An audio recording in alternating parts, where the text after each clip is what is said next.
Bendiciones, mis hermanos, les habla Teo Hernández. Voy a compartirles hoy día, mis hermanos, el Salmo número 65. Les pido en este momento saquen su Biblia, si la tienen ahí con ustedes.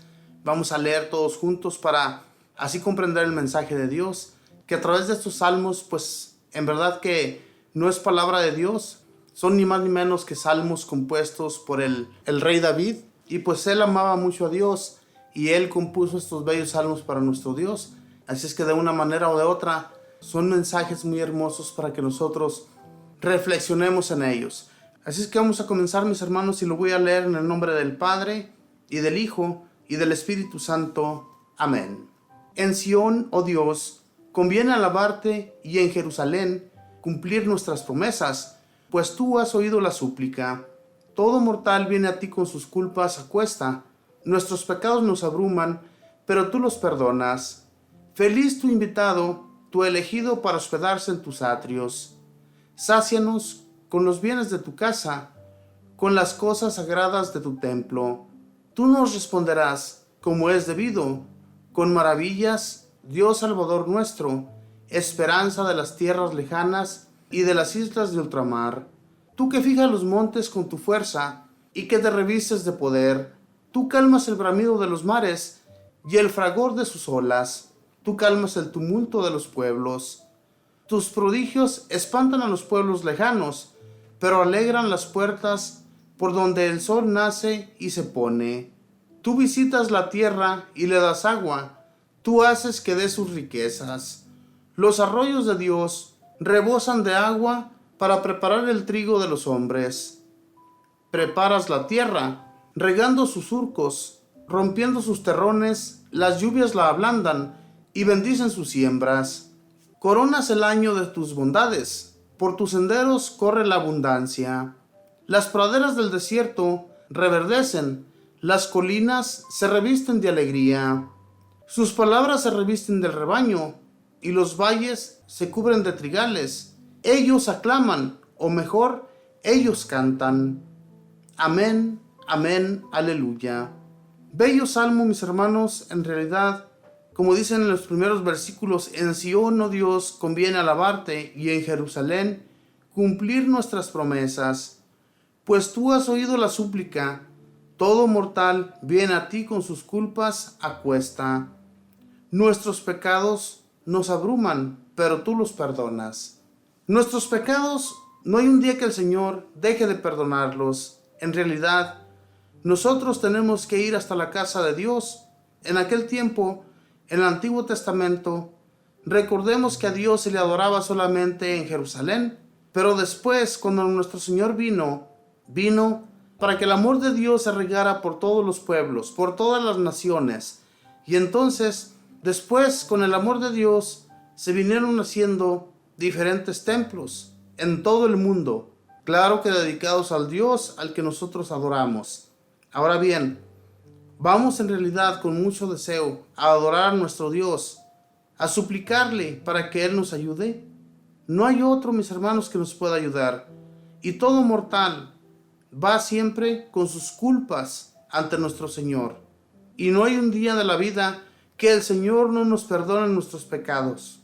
Si no fuera que el Señor nos perdona nuestros pecados, les aseguro, mis hermanos, que nosotros ya no viviéramos. Recordándoles pues que en el Antiguo Testamento, todo aquel que no se arrepentía de sus pecados, de sus maldades, el Señor les hacía pagar sus culpas, quitándoles la vida. Entonces, ahora en la actualidad el Señor nos perdona, el Señor aún nos da mucho tiempo de arrepentimiento para que nos arrepentamos de toda nuestra maldad. Dice en el versículo 5, feliz tu invitado, tu elegido para hospedarse en tus atrios. Sácianos con los bienes de tu casa, con las cosas sagradas de tu templo. ¿Cuántos no nos saciamos con lo del Señor? En realidad, hermanos, todo aquel que es invitado, todo aquel que se presenta ante Dios para recibir la Sagrada Comunión, en realidad nos agrada tanto el recibir a nuestro Señor Jesús en nuestro cuerpo, ¿verdad? Cuando tomamos la hostia, cuando tomamos el vino, sabemos que es mismo Jesús que está entrando en nuestro cuerpo. Él nos sacia con los bienes de su casa. entonces felices somos porque nos sentimos elegidos al hospedarnos en los atrios del Señor, al estar cerca de Él. Entonces, démosle gracias todos los días, hermanos, a nuestro Dios por los cumplidos que tiene hacia nosotros. Dice en el versículo 6, tú nos responderás como es debido, con maravillas, Dios Salvador nuestro, esperanza de las tierras lejanas y de las islas de ultramar. Tú que fijas los montes con tu fuerza y que te revistes de poder. El Señor está revestido de poder siempre. Él tiene sus ojos siempre puestos en nosotros. A Él se le deben todas las alabanzas, a Él se le debe todo nuestro amor. Si nosotros nunca nos hemos acercado a Dios, si nunca le hemos llevado tampoco almas ante Él para que se salven, hay que comenzar a hacerlo, mis hermanos, para que se acerquen a Dios y también conozcan sus maravillas.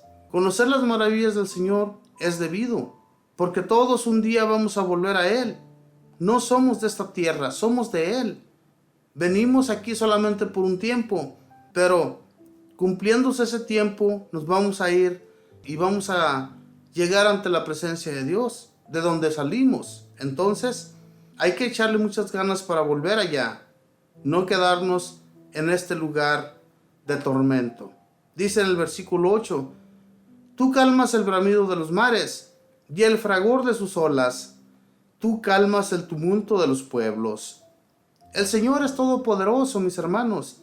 Él asentó el mar donde se encuentra. Él le da órdenes al mar.